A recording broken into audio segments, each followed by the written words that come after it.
Not much happened over the week. The DM didn't seem to care, so I assumed our cleric surprised him, but it was able to be fixed. It was not. We sit down to play, and the DM gives his opening monologue. You stand near the entrance of the inn, prepared to find the necromancer. The streets are being patrolled by city guards. You will need to sneak in to avoid being spotted outside past curfew. We all stared at the DM in confusion. We know we refused to enter last session. After a brief back and forth, the DM just said that we are at the inn and that's that. Now we need to find a way to sneak in. Up until now, the DM has been great, so this took us all by total surprise. The cleric begrudgingly continued, so we followed. A few successful stealth rolls later and we are inside the inn. It's a lively tavern scene. Now, we had to find the necromancer. We don't know what the necromancer looks like, but we know she's an undead human female, so she can't be too genetic. We all roll perception. I rolled the highest, but the DM said it was the cleric who found the necromancer. She was sitting at one of the tables when she spotted him. Pulling out a pendulum, she waved it back and forth to hypnotize cleric. He fails the save, and the DM describes everything but her falling into darkness. From our point of view, the cleric was stuck in a trance, staring into nothingness. From his point of view, he's fighting the necromancer in a shadow realm. She casts magic missile at him. It's a hit, it shoots through his armor and he takes damage. They fight, and they both get some good hits in. Eventually, we notice his armor has holes in it and he's bleeding, so we sit him down at a table and keep him healed. The cleric then tries to cast a spell. He wakes from his trance, spell in hand. That's when the town guards spot him. Guard. Magic is illegal here, and punishable by death on sight. The guards draw their weapons. We all stare at the DM. None of us had been told that magic was illegal, also, punishable by death? How could we possibly not know that? The DM says that ignorance of the law is no excuse, and tells us to roll initiative. At this point I'm failing to believe that the DM knows what he's doing, but I play along just to see where this is going and hopefully return the game to the fun it was earlier. We battle it out, and the guards don't seem that focused on the rest of the party other than cleric. Then, a guard hits cleric. DM. He smashes your chest with his hammer, driving the broken shards of chestplate into your chest. Your own armor stabs you like daggers. Take an additional 3d4 damage. Cleric immediately objects. He says that isn't stated anywhere in the rules, and that he feels targeted. The DM says that this is more realistic, adding that he would do the same to anyone who was a public criminal with shattered armor. The entire table erupts in disapproval, except for the rogues, who introduced the DM to us in the first place. The rogues actually agreed with the DM.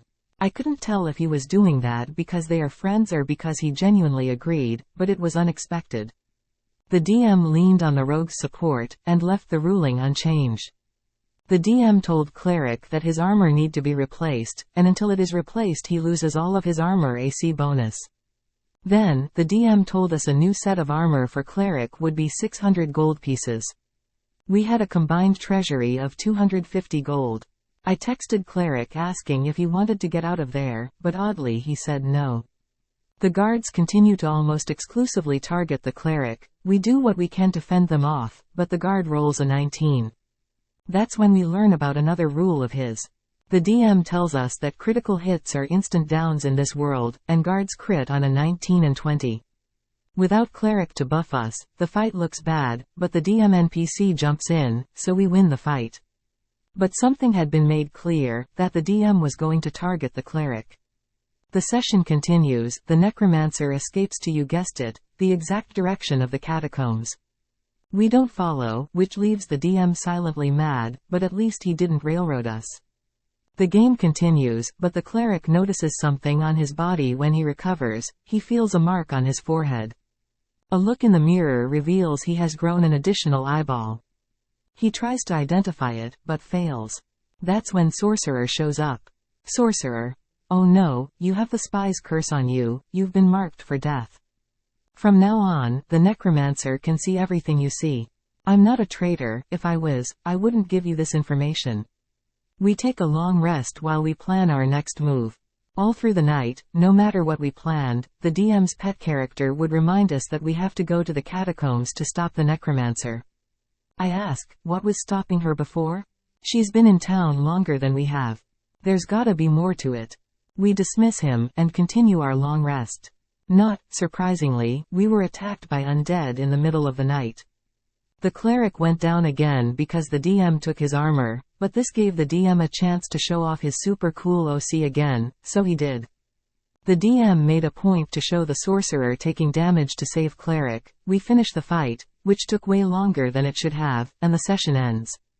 At this point Artificer and I are about ready to leave, as it's been non-stop combat with no real progression outside the railroad. Both of the rogues seem to be having a good time. They didn't trust the DM NPC, but they also just wanted the game to keep moving. They didn't complain about the game like we did, but they also weren't enthusiastic about it. For some reason, the cleric wanted to continue playing, despite being targeted and made to look like an idiot the entire time. The next is my final post, part 3 and the aftermath. What? What? What the hell, man? The DM... okay. If you don't like your players doing something, then you should actually talk to them. Talk to them IRL. What the fuck? Railroading is the biggest sin that a DM can do. Well, there are minor occasions where railroading is like, okay, you guys are trapped in the building. There you go. You gotta get out. But why did you just took away their agency? Just why? This is baffling for me. I just don't really get why are you just... I don't know. Oh, they didn't do what I want them to do. Well, might as well give them no choice to doing what I want them to do. And then giving and targeting player. Targeting a fucking player. Oh my god. This seems like my horror story, but a little bit far less horrible on my end, and more horrible on that poor cleric. Damn. But hopefully this cleric can basically destroy this DM. Because this DM sounds like a petty man-child. That's all I said. It's a childish, petty man-child. And oh my gosh, I really do feel bad for the cleric. I really do. Hopefully they can actually pull out something. Hopefully it's out of their ass and it's extra stinky. If you catch my drift.